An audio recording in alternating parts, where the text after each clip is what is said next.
really outspoken, aggressive person, and then you roll the dice as to whether or not you can do this. And if you just get one of them to, sign off on what you're saying, you can get them to hold out, and you have a mistrust. They were fortunate enough to have two men that said, forget it. What kind of crap is that? 10 people are like, no, he's guilty. You're exactly right, and I'm glad you brought it up because I used to have an attorney friend who's out at sea who said one of the most unfair things in the world is the court of law. If you get into a jury setting, it's not the most fun.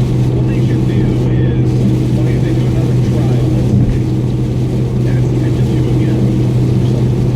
He should be convicted, right? No, because that's not the way it works. Only jury saying he's guilty. Yeah, that's right. But I've often said, just because someone else told me, it's like I came up with it on my own because that just doesn't happen. We should have professional jurors. Oh, I think so too. I think we should have full-time jurors, who are just jurors. Are trained to look at things objectively. We have smart people.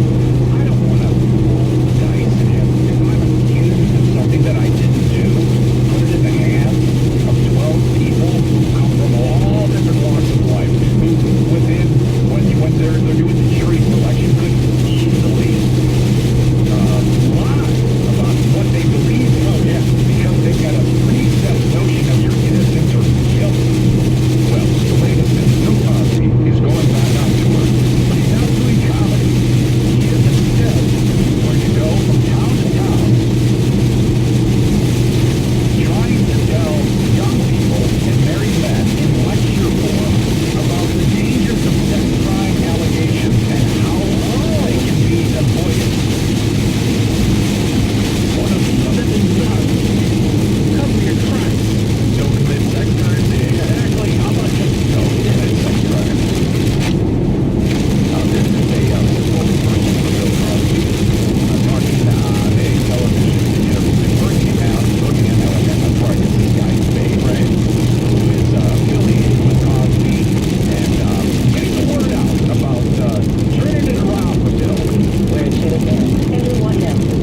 Well, you're not going to wait and see what this district attorney is going to do. I think it will be, this case is so polarizing. I don't know how you come back after this trial and try to retry Mr. Cosby.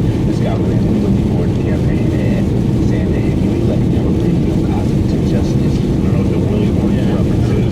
Not too many people referencing old school Detroit Tiger players, Much less in Alabama. This is an Al Kaline campaign, and this is a Bill Freehan campaign, referencing back to the 1968 team. He was Make a Mickey fucking Rose mind on the asshole. side of Denny McClain. And he did that.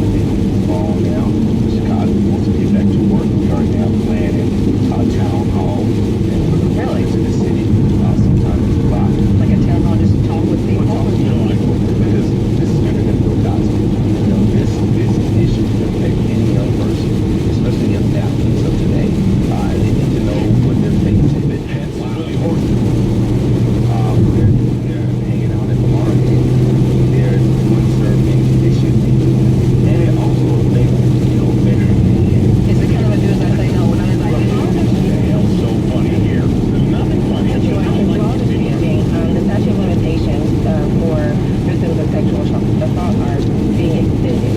So this is why people need to be educated on a brush against the shoulder. Anything at this point can be considered sexual assault. It's it's a good thing to be educated about the law. Okay. And that obviously is a whole. They know that Bill Cosby didn't just do a brush of the shoulder, right? Exactly. This is These people are remarkable. maniacs. This is absolutely insane. Other issue because this was very to the point that there was a relationship going on.